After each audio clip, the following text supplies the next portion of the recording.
Welcome back. So today we are going to go over Virabhadrasana 2 or Warrior 2.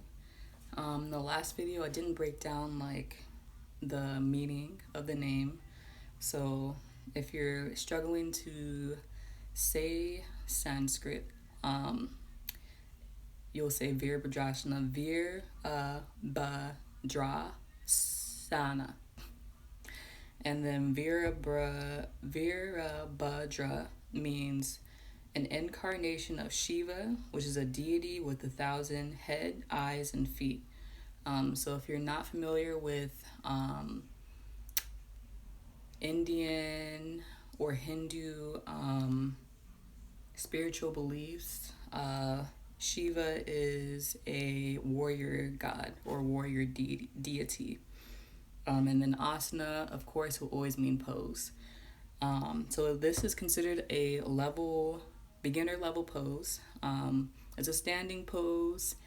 It is working your root and sacral chakras, as well as your pitta and kapha doshas.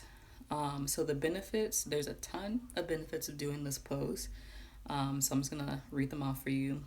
You'll get a full stretch in your hamstrings, flexing in your hips, stretches your knees, your ankles, your feet, your toes, your leg muscles, stimulates your internal organs. So this is something you want to do, let's say if you're constipated, but if you're not, then I'll tell you about the contradictions. Heals the lower back, so if you have sciatica, expansion of your chest and lungs. It boosts your concentration. It strengthens your arms and shoulders. So something that you want to look out for when you're doing this pose, if you have any injuries to your hips, your shoulders, especially your lower back. Let's say you're in too much pain, I would not do this pose. I'd ease into it or just not do it at all until you're healed. But also if you're having diarrhea, as I mentioned before, it stimulates your internal organs. You don't want to overstimulate your internal organs if you're already being stimulated. And then if you have neck problems or if you have high or low blood pressure, you want to definitely be cautious of how you're feeling that day before you do this pose. So if you're building a sequence or you're teaching a sequence, the prior pose or several prior poses that you can use is Baddha Konasana, which is bound angle pose, Supta Pangushtasana, reclining hand to big toe pose, Uttita Trikonasana, which is extended triangle pose, and then Vrikasana, which is tree pose. And then if you wanted to build your sequence even more, you would do Bakasana as your post pose, Uttita Trikonasana, or Vrikasana, again, which is tree pose, triangle pose, Bakasana. Don't know why I didn't write it down, but Bakasana. So if you are someone who needs more modifications in this pose, don't let this pose or any pose discourage you. Modify it to what you can do, and then as you continue to practice, you'll see some improvements and you'll be able to challenge yourself a little more.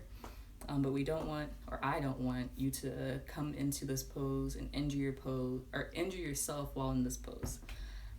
So modifications, you can reduce the distance between your legs. So let's say you have tight groin area or tight hamstrings or poor balance.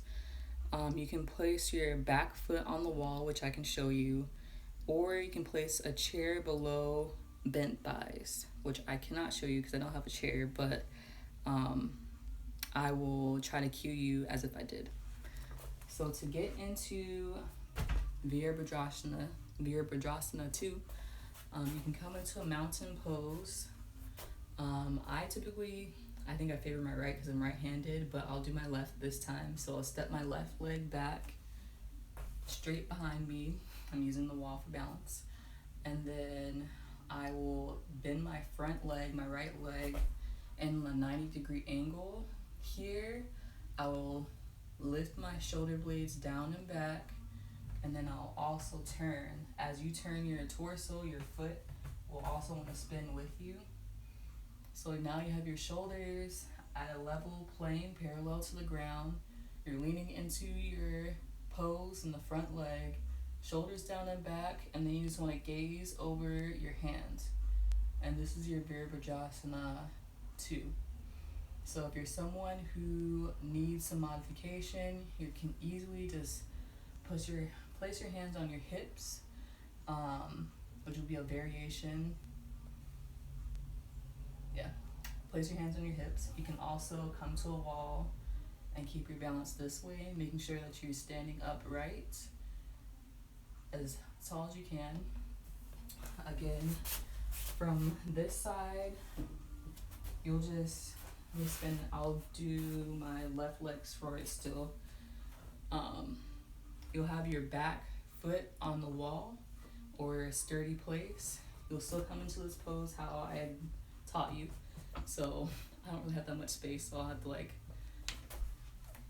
come in, you come out, sorry, and then down and back, and then do the same thing, assuming that you have more space than me.